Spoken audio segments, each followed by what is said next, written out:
Lifeboat Live, we have 4 simple rules. Number 1, we don't discuss politics, ever. Number 2, this is not a religious channel, and while you might hear people say, God bless you, or I'm going to pray for you, or I wouldn't have gotten through this without my faith, that's fine. What's not fine is to say, my God is better than your God, or here's why you're not getting into heaven. It's not going to fly. Number 3, we believe wholeheartedly if you can't control your tongue, then you can't control your life. So while on board, there's not going to be any cursing in the live chat, period. And number 4, there is no room for mean people on the lifeboat. Because we discuss very sensitive things from people's past in our group setting, we got to protect those people. The only way they feel confident and comfortable discussing those things is in an environment that is free of trolls and mean people. So if you're a mean person or you're a troll, we're going to block you for life. And if your account happens to be less than 24 hours old, we're probably a little suspicious right from the word go. Why? Well, because there are people in this world who enjoy being cruel solely for the sake of being cruel. It's not going to fly here. But if you're here because you're trying to get sober and live your best life, then you might find that the lifeboat is just that, a lifeboat. I'm Captain Tommy Scoville, and we will see you on deck.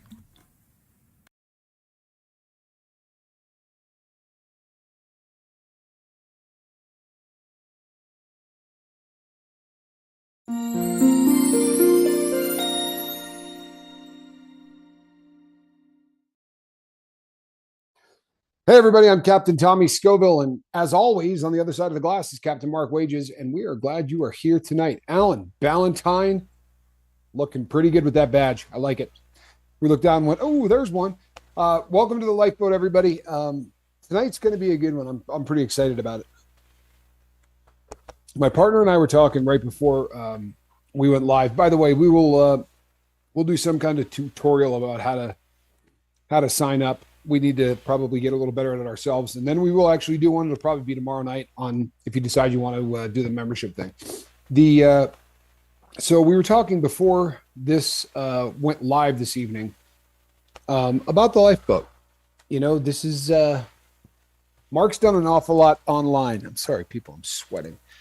Mark's done an awful lot online, and he's built a huge, presence on YouTube. But he was talking about how this is probably what, he's most proud of as far as all the things he's built online. And at the exact same time, we said, we're probably more proud of this than anything we've ever done, period. There's just a lot of really great stuff that is that's going on with the lifeboat and with people on it. We couldn't be happier doing what we're doing, and that's just a gospel truth. So first, before we get rolling, I want to do a shout out to Adam and Dex and everything that they do for the lifeboat. When you got a couple of 100,000 people who watch you, and I mean religiously watch you, if you say, hey, you really might want to check out the lifeboat, then 19 people come over and and join the crew. And it's they do it, they're very consistent, and they've just been really, really good to us. And if you've never been over there, well, first of all, there's no chance anybody here hasn't been over there. But if you haven't, you should probably stop by and check out Mark Fugel News. It's awesome. Mark's one of the and Ilea's in here too tonight. She's over there. Also a mod. Yep, also a mod. And I think Leisure has been over there and Miss V bunches. Before we even been there for an eternity, right? Yeah, we kind of went there at the same time. So.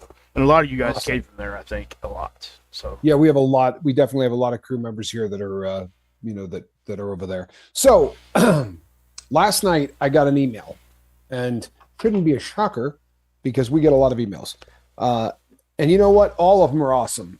With very few exceptions, all of the emails we get are incredible. And it's, very often it's people that, hey, Zenwen, it's people that want to say something nice about the boat, which is great. And more often it's somebody that needs some help, right? They're not in a good space. And that's why we do this, right? So it's something that's rewarding.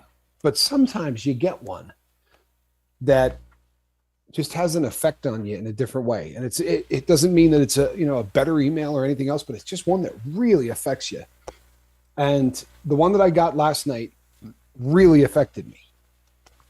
So much so that I thought, you know what, this is probably going to end up being a show, and that went to it's probably going to be tonight's show. So I'm not going to mention the person that sent the email because honestly, it's not wildly important, and then obviously we want to keep everything that we do with you guys private. But this was one of those emails. The person reached out and was talking about life not being perfect, and he described a day and the day that he had, and what he did. He was in a grocery store. He was walking around. He was watching people, shopping. And this time of year, watching people shopping is a lot like the MMA, right? I mean, people tend to get, they throw elbows and get aggressive and see how fast they can move, and that, I think that affected him.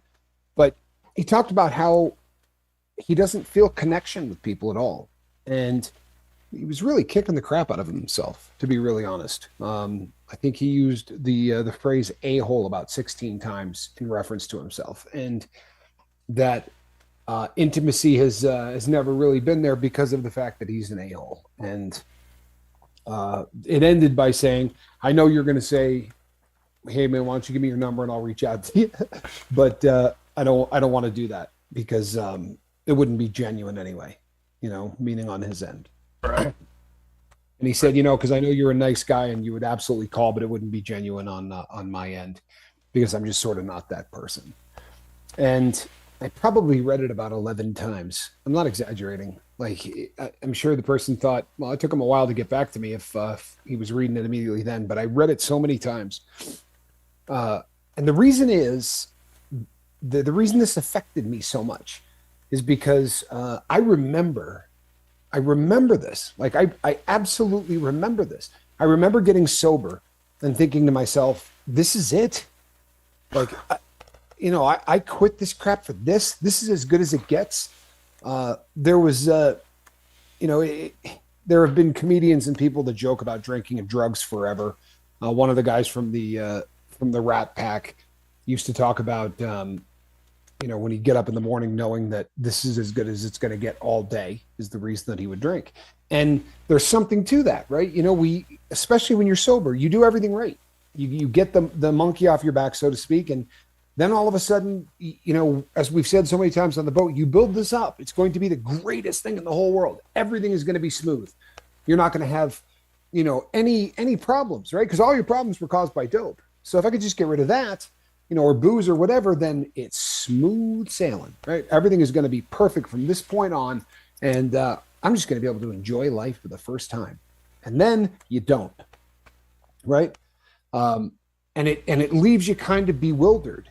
And as I said, I absolutely remember this. And I had been sober a while, and it had been recommended to me by Q that he said, you really ought to start maybe a group and maybe help people get sober. And I said, I'm not even doing a damn good job of staying sober myself. Like, at that point I was white knuckling it. And I said to him, I don't feel real solid just being me. Why would I want to go and do a group? He said, because you don't feel real solid being you. If you go and you do a group and maybe you concentrate a little bit on other people's problems instead of your own, you'll get a little insight. And honestly, go ahead. That's such an astute thing just to be able just to roll right off his tongue, man.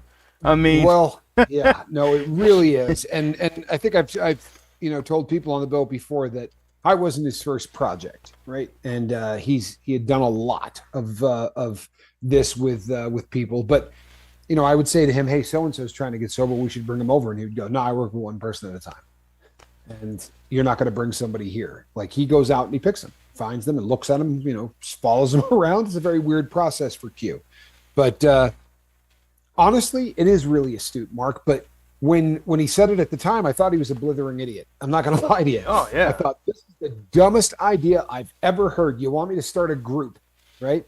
But I did, and the group started to grow, and it started to grow pretty big. And I had the right answers.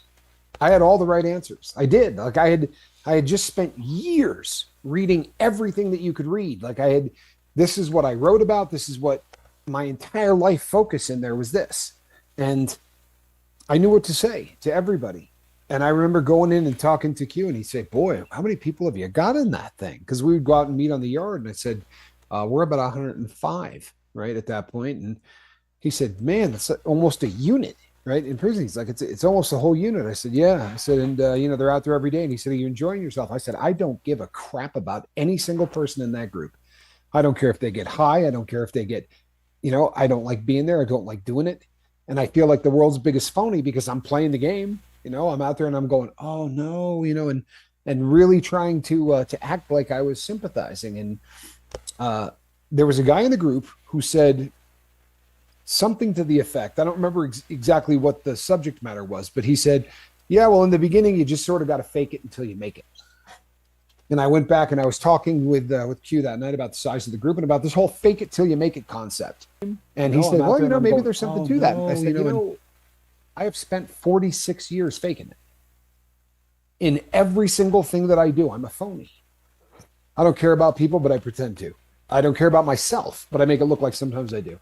I don't care about, the feelings of other people. I don't care whether or not I'm stealing from, I was a lowlife. And I didn't want to fake anything anymore. And I said, "And I'm faking this damn group." And Q said something, man, that I'm telling you, you talk about astute. He said, he said, "How about living as if?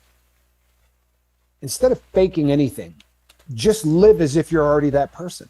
Like I had made the list of who I wanted to be.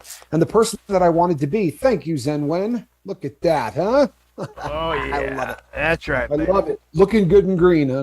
Really looking good and green. But he brings up this concept of, he said, "Here's the list of everything you want. Just pretend you're that." I said, "Well, what's the difference between that and faking it till you make it?" He said, "Faking it means you're going to pretend to be something that you're not.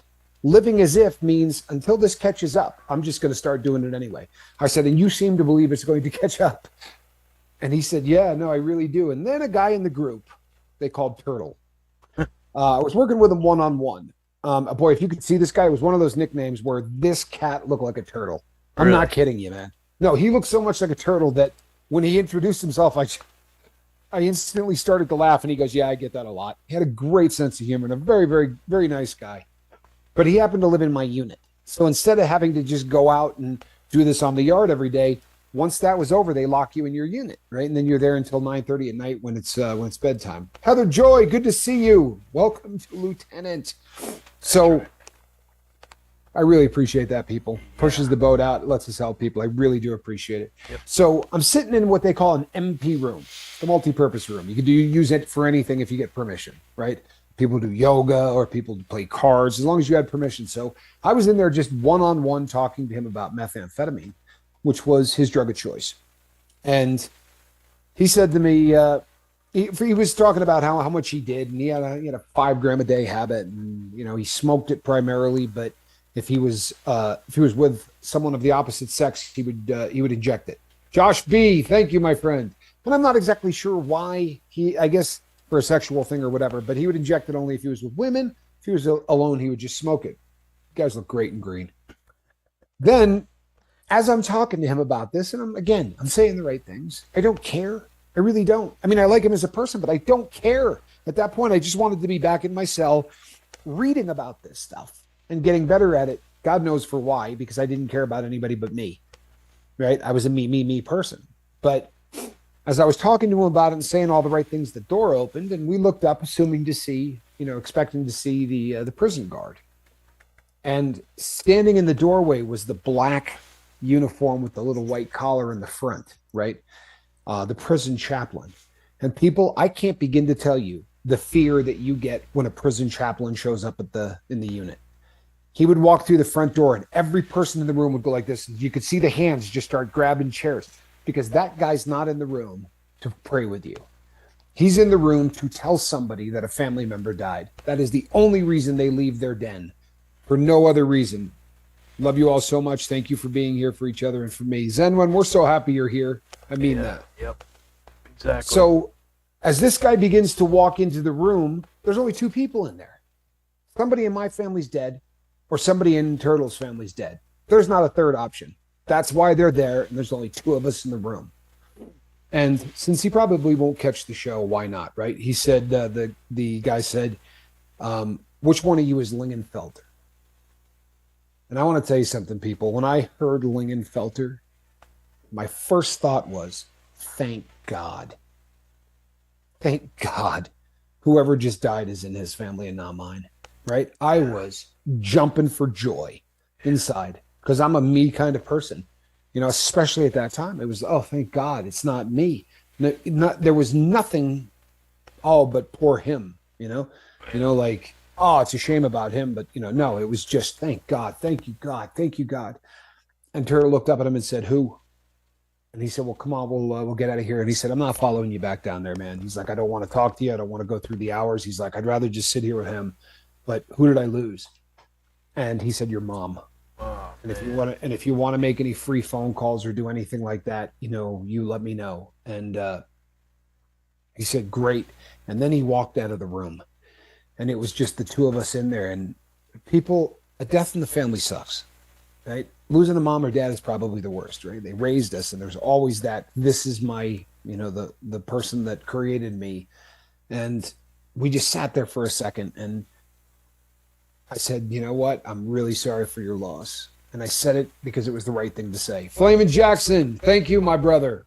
Really, really appreciate you, Jackson. I love you, brother. So I sat there and I looked at him and I said, man, I'm so sorry for your loss. I really am. This was at 4:00. Right? Dinner is at 5. We didn't leave that MP room until they locked us down. And a really crazy thing happened while I was in there. I really started to feel for him. There, at some point during that time in there, I thought to myself, you know what? What would I have done if it had been my dad, who wasn't doing well at the time? Like, honestly, every time I saw that damn chaplain, my heart would stop. I always knew they were coming. When that door opened, I knew he was coming in to tell me Papa Scoville was dead. I knew it. It was a really rugged moment, But that feeling of, good God, I really care. That feeling of, you know what? For the first time maybe that I could remember, I wanted to be there to help this person. And there was nothing I was going to get out of it, right? In the crowd, right? In the crowd of people out on the rec yard, I looked to everybody like I was trying to be a good guy. I was getting something out of that, right? The cops looked at me like I was a different person. The people who will decide how much halfway house time you're going to get or looking out, there was something I was getting out of everything. Even sitting in that MP room with just me and him. But after his mom died, my first thought was, get out of here, right? Honestly, in my head, I was getting ready to say, Turtle, you know what? I'm going to leave you alone. You probably need a little, time to yourself or whatever. And he said, hey, would you mind hanging out with me for a minute? I really don't want to be alone, which now I'm gone, but, take it easy. I mean, you're obviously going to stick around, right? But the reason I bring up this story is this. Last night, the email I got, the person said, I'm never going to be able to link up with anybody because the only thing I care about in life is me. I'm a me person. And I want to tell you something. There's nothing wrong with that. I got news for you. Whether you are Mother Teresa or whether you are a drug addict on the lifeboat, everything is about you. There's no difference. You understand that the people that really make a difference decide that in spite of the fact that the only person they really care about is them, they're going to reach out and try to help other people. And they get addicted to the feeling of helping. And then you start to get something else. You start to actually care about people other than yourself. Doesn't mean you're not a me person. It means you've trained yourself to be something other than what you are because you are supposed to only care about yourself. I know that sounds crazy, but as a recovering addict, what do you think you're supposed to care about? And unfortunately, the only way to get sober is to only care about yourself. Then you get sober, and what's your first thought? God, I'm an ass. I'm the only person I care about. Right? It's insane. We sit uncomfortable in our own skin to the point that we're willing to stick needles in our arms or drink poison to make sure that we feel better. Snort it, smoke it, whatever. It doesn't matter, right? But we're going to do drugs so that we can feel normal in our own skin. And then one day we don't. Then one day we say, I'm done with that. And then we are shocked as addicts that all of a sudden it sucks. Keep in mind, people, that if we were normal, air quotes, if we were normal people, when something comes up and you feel uncomfortable, you try to work your way through it. The trouble is that takes a long time. So as addicts, we find a faster way to do that. And you go, and it's over, right? That fast. All of a sudden you're normal in your own skin. And you do that for what? Well, I did it for 30 years. For 30 years. I made that feeling go away that fast. And then one day, I was never going to be able to make that feeling go away again. You're going to be a little grumpy? You betcha. You're going to have a short fuse? Are you going to be less than caring? But I've got some suggestions that I think actually make a difference. First of all, fake it till you make it. Right? No. You fake it till you make it, you're going to remain a fake. Didn't work up to this point. There's no reason to think it's going to work going forward. But live as if. You know, I've asked you people, or I've told you how I did it. You don't have to do it my way. But I have told everybody how I did it. DJ Daddy-O, good to see you, brother. The way that I did it, I made a list of everything that I wanted to be, every attribute, what people would think of me. I wanted to be this person, right? I was going to be dependable. I was going to be reliable. I was going to be all of these things. I made a list. Well, if you want to be what's on that list, live as if you already are. Is it going to feel uncomfortable? You betcha. It's not going to feel normal. It's going to feel very, very uncomfortable because it's not you yet. However, you get sober, whether you realize it or not. You know what sober is? You know what chemical free is? It's an eraser on a chalkboard. You spent your whole life going, writing stuff out on that chalkboard, right? And it looks like this huge math equation that takes up this entire chalkboard of you. And then all of a sudden you go like this and erase all of it. You're not just sober, you're a clean slate. And that may sound great. People say, boy, you know what? You're a clean slate. You're starting from scratch. How good is that? No, yeah. Kind of goes both ways, right? You're a clean slate that drags so much garbage that you just can't see. It's right out of camera view, right? Like stacked on both sides is all of this crap that you're bringing with you from your past that you got to learn to cope with and get by and forgive yourself, right? I'd like to write a book called The 700,000 Most Important Things to Remember to Stay Sober, right? There's so much. And all of this hits you all at once, full of hope. Thank you. Great to see you, hon. And all of a sudden you're there. Now you have found yourself dead square in the middle of something that's rugged, right? Really uncomfortable. So there are some things I think that can make a difference. And the first one I want to start with is don't kick the hell out of yourself. Don't expect that this is going to take place overnight. Right? I did this, people. I'm not picking on anybody, right? I did this more than anybody. 30 years to destroy my life. And I remember saying to Q on day 6, man, I just don't feel good yet. And he laughed for, 15 minutes. I just wanted to put my thumbs on his throat. I mean, I love this guy. He turned my life around. But if you knew how much I hated him, I used to go back into my cell, and my cellmate was still on drugs, but very respectful of the fact that I was getting sober. And I would go in there and I'd go, man, I hate him. That's stupid. If you would not believe, but he would laugh because, and looking back on it, how funny must that have sounded? I went in on day 6 and said, man, I thought I'd be a lot happier. You thought you'd be happier? Man, you're not high. I would imagine you're miserable. And I'm like, well, how long is that going to last? He's like, I don't know. A year, maybe 2. Now, here's the thing, people. It might take that long. It took a long time to destroy you. Right? It takes a long time to become the person you no longer want to be. It's going to take a hot minute to become the one you want to. However, if you don't live as if, it's going to take a lot longer. I promise. So are you being a phony? No, you're not. You're doing the right thing in spite of. That's what living as if means. You understand? I'm going to treat you with respect and dignity in spite of the fact that I don't want to be around you. Right? I'm going to open the door for that woman in spite of the fact I don't care about that woman. I don't care anything about her. I don't care. I'm going to open that door. Make sense, Mark, or am I crazy? Oh, you're 100% on point, man. I mean, it's just what it is, you know? It's not a guaranteed thing, and it's not something that it's, I guess for me, it was more like I don't know, you kind of described it really well when you just kind of like it hit you like, it's not a guaranteed anything here. This is nothing that's guaranteed. Nobody ever promised me anything throughout this whole process other than the fact that I had a chance. That was it. Right. That's all that was ever promised to me. And looking back on it, that's all that should have been.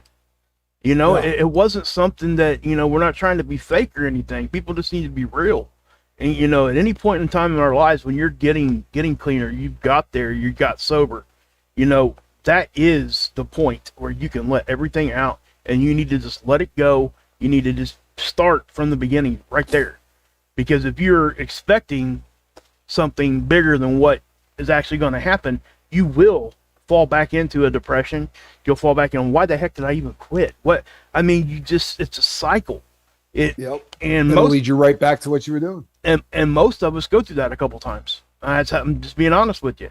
And once you figure out that none of that was promised, if you know that that is what you're going to experience when you go into recovery, guess what? You can handle it. If it's just going to hit you like out of the blue, like, well, I guess nothing was ever promised, then you got to start rethinking everything from the beginning again, and it sets you back. And that's just something that I've experienced myself. I know Tommy has multiple times.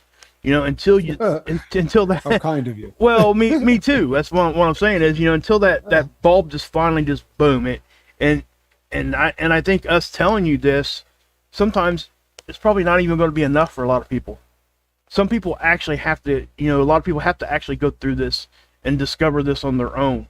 But just know, if you're hearing our voice right now, you can discover it. This is something that, and for me, what it was for me is realizing that what I was experiencing prior to was fake. I didn't want fake anymore. I wanted to be what was real. What was I supposed to feel like? What was happiness really supposed to be? You know, because we had such just a dump of happiness from the dopamine. It was just all fake. All fake. And when you can wrap your brain around, hey, that was fake. You know, it is what it is. And by the way, I love the squirrel emoji. So do I. I'm not sure if you've seen that or not. The Flameman's putting that in there. That's one of our special ones. That's one of the ones that, yeah. Anyway, I love it. yeah. Anyway, No, and you know, I think the point that you made that jumped out at me was, this is a clean chalkboard, like I said, and like he said, man, dump it all. Don't wipe off the chalkboard and have a couple of things in the backpack. And by that I mean, here's a great example, and I'll just use me because I'm not a great person, and we already know that, so I won't call anybody else out. So the first real serious attempt to try to get sober was with the first woman that I was married to, who both of us at one time or another had not been faithful to one another. We were wasted constantly, and you know, it was just kind of that situation. And I caught her; she did not catch me. And when I got sober, and or was trying to, because I only made it about 9 months, I think 10 months, but in the process of trying to do that, I kept that one in the backpack. At one time or another, didn't figure I really needed to share that. And in not sharing it, I was faking it again, right? It was faking it until the whole fake concept. We described psychosomatic pain here, right? Doctors say this to people who have pain pill problems, and people who get there because they were on, had legitimate pain. They want to kill the doctor because the doctor goes, yeah, well, the pain's not real. Sorry, right? I'm sweating, right? I'm shaking. I can't move my. What do you mean the pain's not real? What they mean is there's no mechanism, right? If I slam your thumb with a hammer, a chemical gets released and you feel pain. An addict will feel the exact same thing. The part that's not real is there was no hammer, right? Right. So, but the chemical reaction is the same. It's just that your brain decided to fire off that chemical reaction without being told to do so, in hopes of getting you to use psychosomatic pain. It's not real, but it sure as hell feels real. It sure does. Well, that's the difference between fake happiness and real happiness. Okay, so because if I were to put a needle in my arm tomorrow morning and push 30 cc's of fentanyl or heroin or whatever into my body, you know what's going to happen? I'm going to feel happy. My body is going to release a pile of dopamine. Now, that's the same kind of dopamine that would be released if by some chance a doctor was handing me my child for the first time. But one of those is real. The other one is not, right? When your brain releases feel-good chemicals for a real reason. Now, why do I bring that up? I bring it up because when I was sitting in that MP room and I was talking to this person. I had been married twice at that point in my life. Yeah. Right. I had had 2 wives, but the first moment of intimacy in my life, and I am heterosexual before you get a laugh, but the first moment of intimacy of my life was sitting in that MP room with this guy that, I'll be really honest, we don't write back and forth now. We were not even super close in there. But there was a moment in there where there was nothing hidden from either of us. He said to me, this is the hardest thing I've ever had to go through. I can't believe that I've lost my mom, blah, blah, blah. And I looked at him and said, I'm sorry, because my first thought was, thank God it wasn't my dad. And you know what he said to me? When they opened the door, I said, good God, let it be his family, not mine. It doesn't make us bad people. It makes us human, right? Take that through to its final conclusion. We're addicts and we're hurting. You just lost a family member. It may have come in 12-ounce bottles. It may have come in a fold or a bag or whatever, but this has been the biggest part of your life for how long? How long have you been drinking 6 beers a day to get by? Yeah. Right? Or doing 5 shots before breakfast because you just can't stop shaking if you don't. That is the most important thing in your life until it isn't. Do we have a caller? Yeah, we got Heather Joy is in here. And, Good. and I think that I got Lieutenant Johnny. Heather Joy. I think Johnny's on the line too. I think that's his number, if I'm correct. Here, I'll ask to unmute. Let's give it out to everybody and see if anyone knows it. No, let's not try to do that. I think it's Johnny though. If you guys both want to pipe in or chime in here, it's Johnny. Okay, gotcha. Heather, you're there too, right? Yes, I am. Hey, Heather. Good to hear from you guys. Heather, thank you so much for joining. Yeah, that's probably a good call. Let Heather speak first. Johnny's long-winded, and How are you, Heather? Oh, I just wanted to call in and say, you know what? I am not well today. Oh, And no. I'm taking my own advice. I had a migraine that was just horrible. And, it lasted probably about 13 hours. And before I could get it to calm down. And, I had to get some sleep today. I had to go into work and give my patients their meds, but I couldn't stay. I feel horrible, but it's just, sometimes I just want to tell everybody, it's been almost 14 and a half years for me now that I've been sober, but there are days like this where, you hurt physically and it brings on this horrible depression and you just feel horrible, Yeah. And, it's sometimes, it doesn't matter how many years you're sober. Some days you have days like this and there's no way I want to lose that sobriety. Good for you. So I'm reaching out. I'm just saying, hey, I'm not okay today. But I know tomorrow will be better. It Good will, for you, Heather. that's a huge step for people to be able to take. Amen. And I know that you've been in recovery for a long time, so this probably isn't the first time you've done that, and I think that it shows. It shows the growth when we start to do those things. So anybody else out there that is taking that first step and seeing what Heather's talking about here, and she's being very upfront with everybody here, and she doesn't have to be.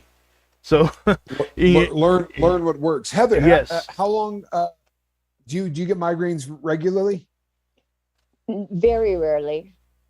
It's people, if you've never had a migraine, it's one of those things that I had friends, anyone who's addicted to opiates has a ton of friends who have migraines, right? Because they give out opiates for migraines, and people used to tell me about them, and I didn't have one until probably 6 or 7 years ago. The first one that I had was in prison, which is probably a good thing because I was in a place where I couldn't have gotten anything. But it is the worst headache that you can possibly imagine. And then throw in the fact that light, any kind of light that touches your eye exacerbates this to a point where, it really is one of those things where you just want to tap out. Like, Yeah. you got, on a scale of 1 to 10, it can't get worse than this. Exactly. I tell people all the time, I've had a lot of surgeries with the skiing and the injuries, and the doctors would say on a scale of 1 to 10, where are you? I've never said 10 because I figure there's always going to be something worse. I'm never going to be at a 10. but I remember sitting in a cell thinking, if this is a 10, Yeah. like I have never felt anything like that. So 13 hours, God bless you, Heather. I don't know what I would And, do. I don't know. Full of Hope actually adds another one there too. A lot of people throw up with migraines. And Yeah, and I do too. Yeah. You there, Johnny? Yeah, I have a question for Heather, if you don't mind me asking. No, go for it. Heather, do you find that, because I find talking about it takes away a lot of its potency. Do you find just by coming here and actually verbalizing it, just even the few moments that you have, do you find almost a bit of relief just by talking about it? Yes, I do. How beautiful is that? How beautiful is the boat, huh? Yeah. It's I'm glad you came. I'm glad you came here. yeah. For real, man. And that's one of the beauties of what we do here. Is what we were talking about that earlier at the beginning of the show. You know, something that me and Tommy actually we get to see firsthand. You guys see it too, but it's a little different from up here, I guess, if you want to say it like that.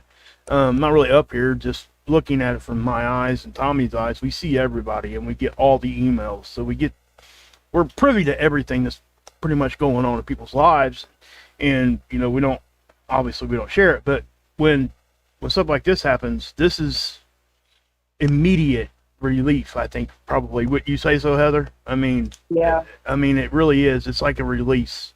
Like if you're able to verbalize it for people that actually care about you and actually understand what you're saying, it's such a big thing just to get out. It's huge. Yeah, it is. I know I was just driving. I had to run to the pharmacy and I was driving home just sobbing. And I thought, I need to call in. I need to just let everybody know. But I also just want to say that, you know, when you have those experiences, you know, don't give up, because I guarantee, you know, if I get a good night's sleep tonight, I'm going to feel 100% better in the morning, you know. And if I went out and ruined everything right now by using something, you know, that would be horrible, you know. And I know tomorrow will be better, and and it's better just talking to everybody. So, you know. Well, and you know that you definitely have a lot of people here that care for you. Great show, by the way. The other day, I really enjoyed that during during our couple of days off. If you have not gotten over to Heather's channel, please go over and check it out. And if we've got somebody intelligent, not me, that could put her link up in the live chat, that would be great, because people during the couple of days that we're off, Heather does shows.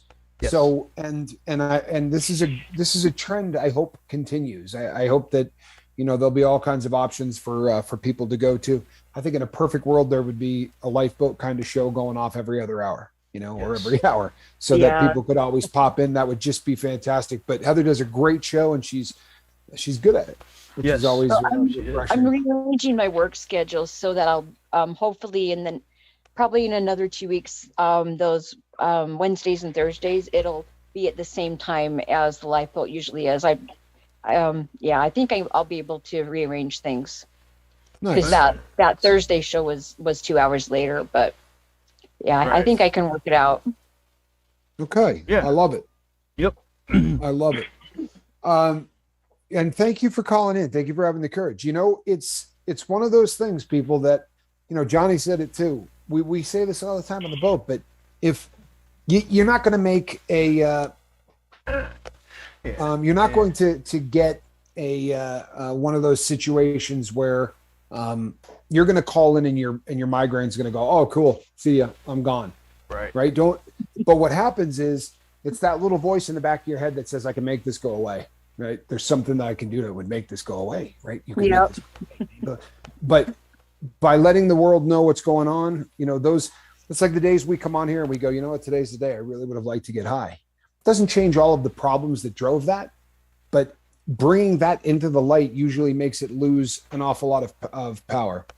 Well, thank you, Karen, for saying that. Yep. Karen says, I'm in the UK and I feel safe here. And that's, you know, that's our goal. And that's something that we really try to really focus on, is making sure that people are comfortable. And that's why they feel comfortable coming here and doing exactly what Heather just did. If she wasn't comfortable, she wasn't going to do that. There was no way. No way she would come over here and just say that, you know. And, you know, and that's just, we've done that since the beginning. And I think that that's a testament to you guys. You guys are the ones that have have made that atmosphere. It wasn't me and Tommy. That's something that you guys have, you know, I guess fed. You fed that atmosphere to the point where people, or they come here and they're able to, you know, open up. And one more thing before I, you know, pass off to somebody else, I want to get prayers for Rip. His whole family is really, really sick right now. You know, I think he's kind of on the back end of it now, but he's been struggling. You said himself. Rip? Yeah, Rip's whole family is like sick Oh. with Yeah, CO this thing- with CO, yeah, CO Yeah, plus yeah, math. C plus math stuff, and not just one of them; it's all of them. So that makes it worse because you don't have anybody there to help take care of you when you need it, you know. So it's yeah. So prayers for Rip. Everybody throw one in the chat if you would. That would be awesome. Or you could use the new praying hands emoji. Anybody that's got a green one. So yeah. Thank you so much for calling in, Heather, and God bless you. Be in our thoughts and prayers. Thanks for listening, and Always. thank you guys. Thank you. Always. Bye. Hey, Johnny, how you doing? Better than I deserve. Yourself? I'm well, thank you. Yeah, I wanted to call in because a couple things. The whole fake it till, act as if. Not really fake it, but it's act as if and you'll be calm. That was something I've been saying to myself. Same thing is, act as if and you'll be calm. Live as if. And that's just, you know me, I've been my mantra for so long. I mean, I just kind of how I did things. But one thing that I know, just the title, does being sober from drugs and alcohol guarantee our happiness? It does not, but I guarantee you this, you're not going to find it with it. And Right. if you've got the best shot you have at happiness, I promise you, is sober. It's just, you can trick yourself into it. And, listen, drugs are evil and they're conniving and they'll get you thinking you're happy when you're not. There's just no happiness and no freedom whatsoever until you're sober. That's just my take. Well, and I think you're right. So, I think it's a great point. You're not guaranteed, and Mark said it earlier, you're not guaranteed anything. You're really not. But I'll tell you what, I can guarantee you this. If your drug of choice is fentanyl, it's going to get you. Yep. It's going to get you. It's not if, it's when, right? There are too many hot shots. There are too many, 60%, right? 6 out of 10 of the pills that they're pressing has a lethal dose in it. Lethal for the right person, right? And you're going to get that one that wasn't mixed right. That's a guarantee. If you continue to drink, you're going to destroy your brain, your liver, right? These things are facts. Yep. You don't know what sobriety brings, and that's the beauty of sobriety. I spent a long, long time, and you know it. I mean, I spent a lot of my life just being a hustler and a heroin addict, and I knew what the day was going to bring, and it was going to suck. You probably remember those days where we'd get up and you're like, where am I going to go steal today? And the sobriety thing, is it always going to be perfect? No, but it's going to kick the hell out of the alternative. I wouldn't trade it for anything. Exactly. Amen. And anything, I know this is another cliche, but again, cliches are there for a reason. They mean something. Nothing's worth having unless you had to work for it. And, you got to go after it. You can't just sit back and think it's just going to be easy. And that's the other thing I struggled with, is being sober or clean, whatever you want to call it. I don't care what you call it.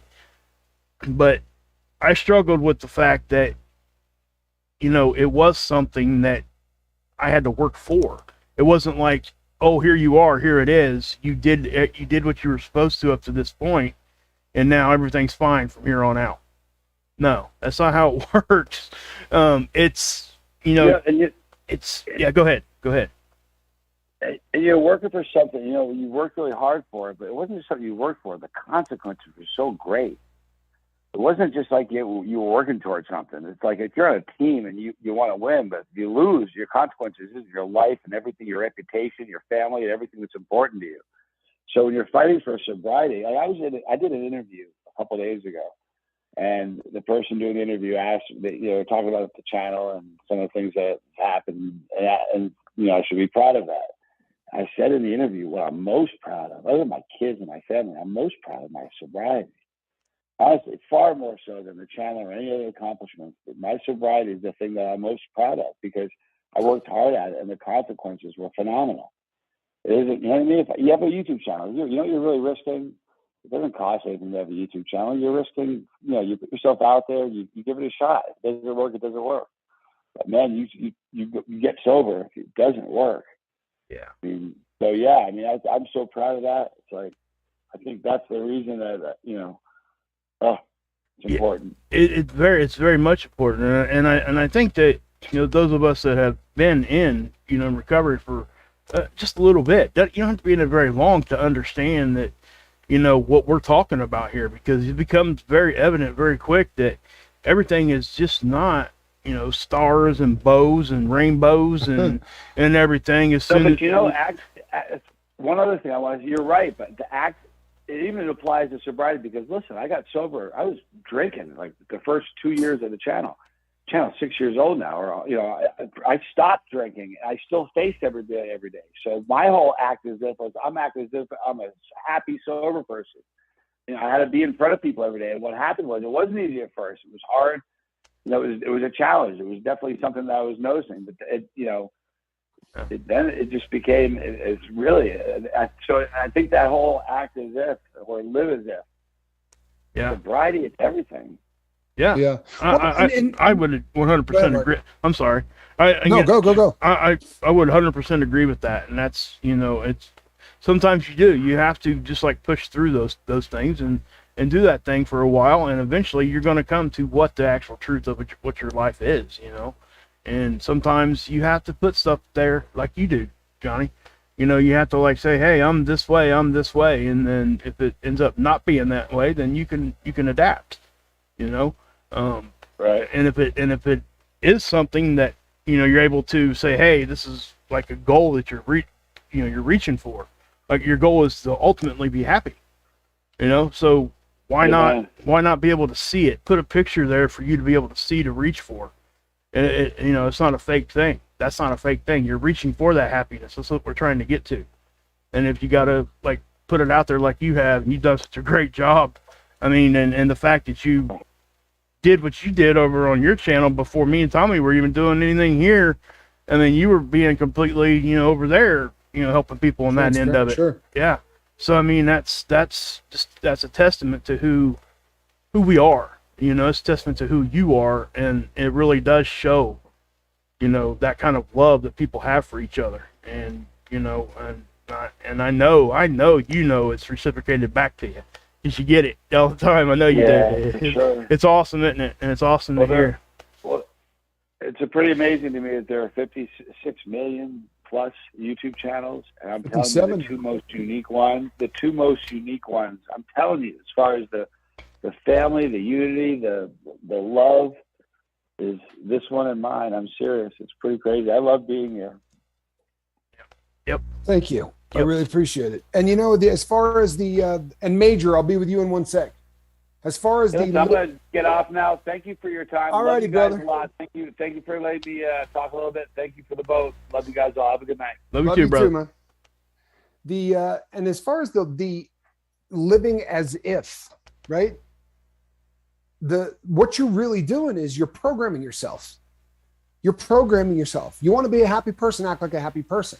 And if that sounds like a cliche, then you've never tried it.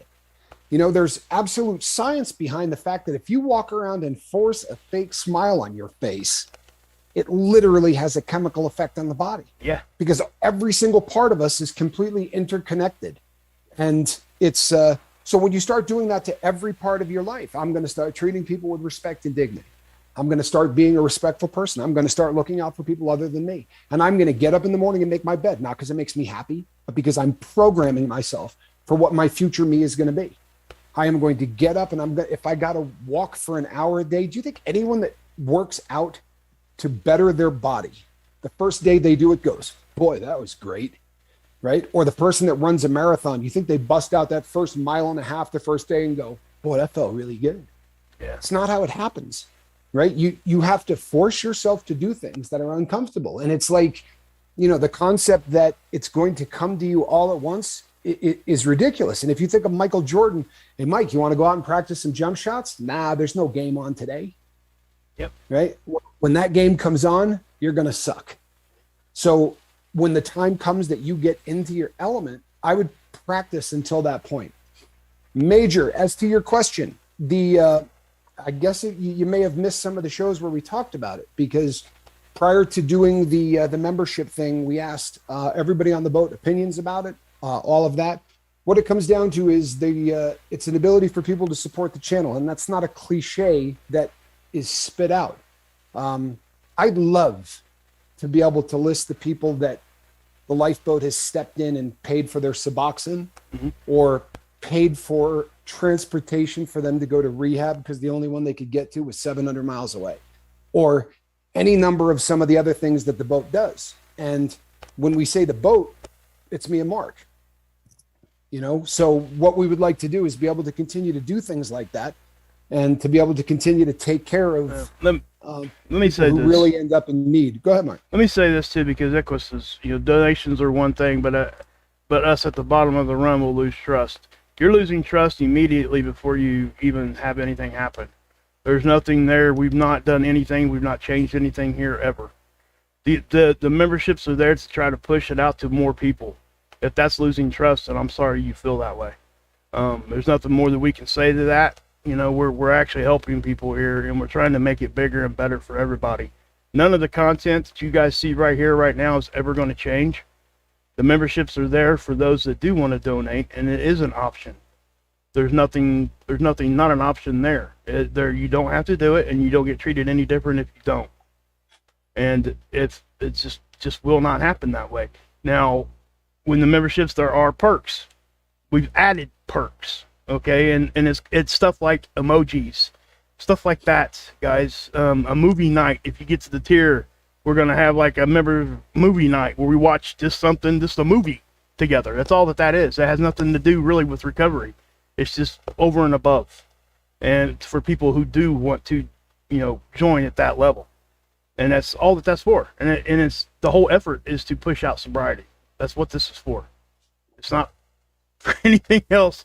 And like Tommy said, we have already, I'm not even going to go down that road.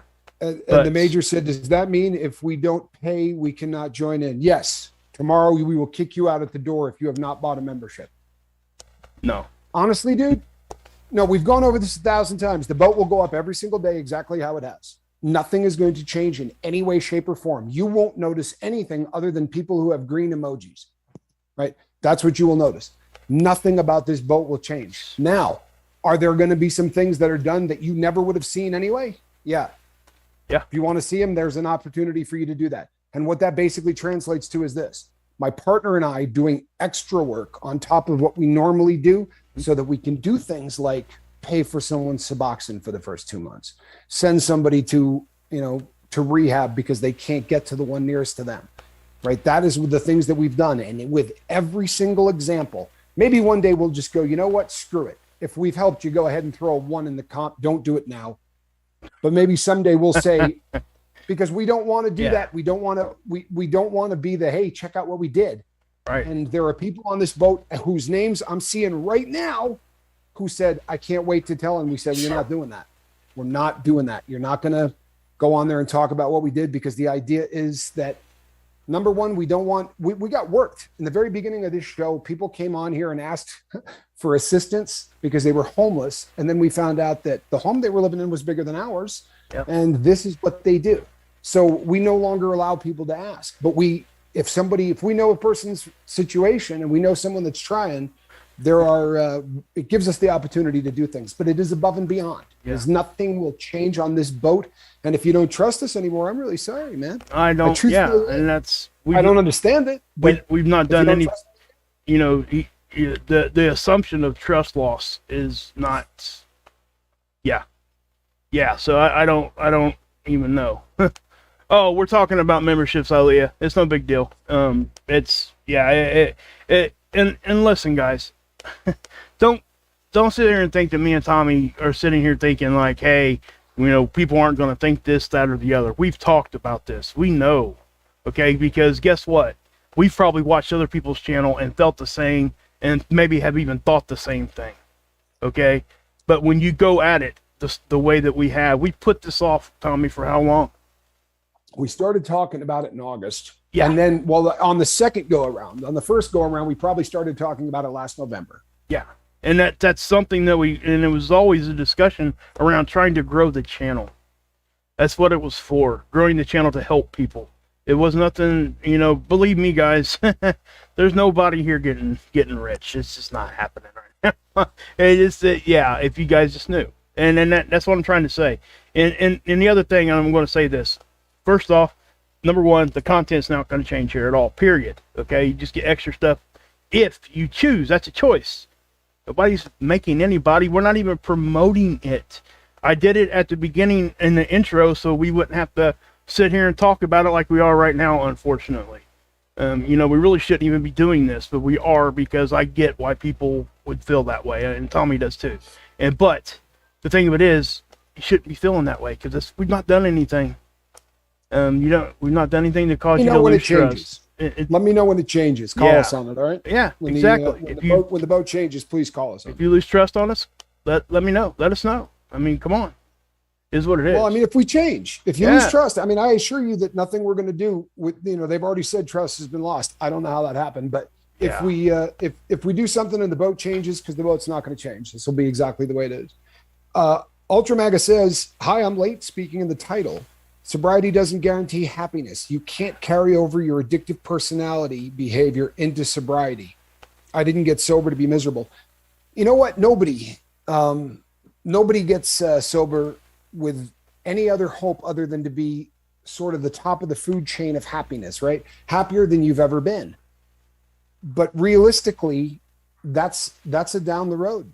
It is. And if it wasn't, then relapse wouldn't happen. If you could quit on Monday and on Friday be the happiest, version of you've ever been, then there's not much chance you're going to slip up and go back. But realistically, what happens is the most people quit.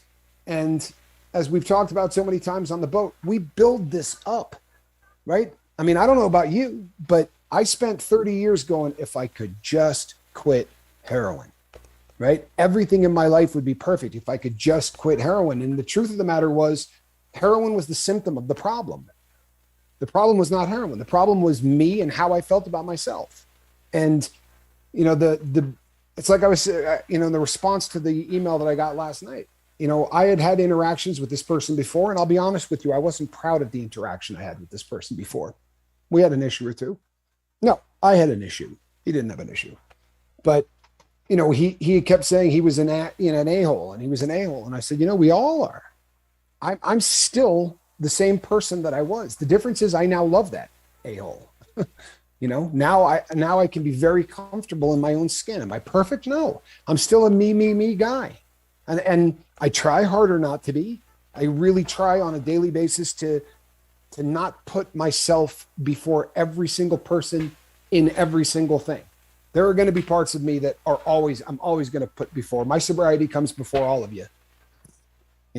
If the show starts to infringe on my sobriety, I'll call Mark and say, you got to do a couple of shows, man. I need to take a walk, because as much as I love everybody here and as much as I want to help everybody get sober, my sobriety comes before everything. And I'm never going to be apologetic about that. And you shouldn't either, right? The me thing is fine. It just can't be overwhelming. It can't be I'm willing to go steal so that I can continue to do what I'm doing kind of stuff. That the kind of me stuff that you do when you're in the life is a little different, but don't beat yourself up. Yeah. Don't beat yourself up because you're not, what you thought you're going to be within a couple of weeks of getting sober. This is a process. This is a long one. Ultramaga says my old behavior still peeks its ugly head every once in a while. And that's okay. That's very much okay. That's how we, when our behavior actually does that, the fact that you said that, that you're doing it when you do it then. So you're able to adjust or whatever you need to do at that point. And it's awesome that you're to that point. I mean, that sometimes it pops out. And I think that, and like Tommy said, it's okay. 100%. It's okay. It's okay. It's okay to not be okay. Absolutely okay. It's just, go ahead. Sorry. No, go for it. What I was going to do when I finished, because I want to, the last thing I want to say about this guy's letter, all he talked about was how he's the most selfish person in the world and how he's not going to be able to build anything meaningful because because of how much, though, you know, he is a focus on myself kind of person. He can't get by that. And the funny thing was, he pointed out in his letter how he was basically reaching out to me, and he felt a little bit guilty because he felt like he was almost using me just because he knew I would listen. You know, maybe no one else would, but, you know, I feel like I'm using you a little bit. The fact that he said that disproves every theory that he had on himself. You understand? Like the self-awareness of maybe this is a situation where I feel like I'm using this guy or whatever. If he's listening, you're not at all the person that you described in that email. You should probably stop beating the hell out of yourself and live as if, because you're going to get there. You're a very kind individual, and it really affected me. It was an absolutely beautiful email. Yeah. It really was. Yeah. Man, it's okay, guys. And listen, you know, those kinds of letters are awesome. You know, it does just kind of like open your eyes a little bit, I would think, you know. I don't know. But yeah. So, what time is it, Tommy? We're at the top of the hour. Are we at the top? I mean, I gotta watch it. We're like actually past that. Yeah, and I know. And you know, listen, guys, we're not going to talk about this stuff anymore, okay? As far as the membership stuff goes, we've already said what it is. It is what it is, right? And it's up to Tommy if he wants to address it some more, he can. If he has something else to say. If not, then we're just going to roll with it. And I think everybody that knows who we are, and they do know who we are, is going to know that this is all for the positive. It's nothing. And I want to say something that Rip said too up here, because people forget this. They really do forget this. This number, first off, this is a 100% time-consuming thing for me and Tommy. It is a job, and it truly is. And Rip says here, as far as channels making money, there is nothing wrong with it, especially if they're using it to grow and do more to help people. I would think we would want more channels like this to succeed. And that's well said, and there's nothing else really to say after that, to be honest. Because that's who we are. That's what we're doing. Amazingly, the concept for memberships came from the crew. Yep. I could show you the emails. The number of people that said we would like to support the channels. Have you guys ever thought of doing memberships? But that's the nature of the beast. Then when you start doing it, they're always good. You can't make all of the people happy all the time. Hey. But I'll tell you, to those who think, you know, it's selling out, it's this or it's that. The largest company in North America that helps with rehabilitation centers. If I could get their name before Lifeboat, it will be called the Lifeboat. If you think that's selling out, anything that we could do to push this message farther out, shy of breaking the law, I'm going to do it. Mark feels the same way. Yep. And it isn't about driving a Ferrari. It's not about this right here is the only dollar that ever came out of anything that you people have donated that ever got spent on anything. And it was mine, but it's still for the Lifeboat. It's still the channel. It's channel stuff. I know, man. but I know. It was definitely. I know. But I mean, other than that, no. But what I mean is, it bought something. The rest of it went right back out to other people. You just channeled your money in so that it could go to somebody else. And I think that that's kind of a beautiful thing. It's sort of the nature of what we were trying to do, right? To help others, to help yourself. I don't know. But Mark, one thing that Mark nailed, I'm not bringing this up again. No. Like, this is the end of it. This is not an apology. I certainly hope you don't think that's what you heard. Not. I am not sorry for any of this. Me either. So, but I love all of you. I really do. And let me read Fi's super chat here. This is done out of pure love, 100% wanting to help people.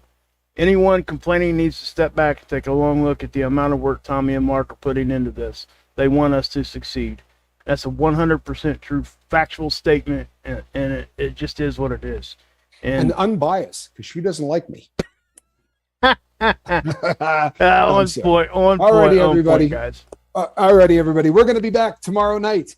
By the way, if you sent that email to me last night, you know who you are. I love you, brother. I really do. Keep doing what you're doing, man, because you're not the person you described. I wouldn't waste time with the person you described. Amen, brother. Amen to that. All right. So we will be back tomorrow night at same squirrel time, same squirrel channel. To all of you that have been helping the boat, I really appreciate you guys. Every last one of you. Really do. Between now and then, reach out and try to save somebody. We're going to be doing the same. I am Captain Tommy Scoville, and on the other side of the glass, Captain Mark Wages. Cat in the Basket. Good night, everybody.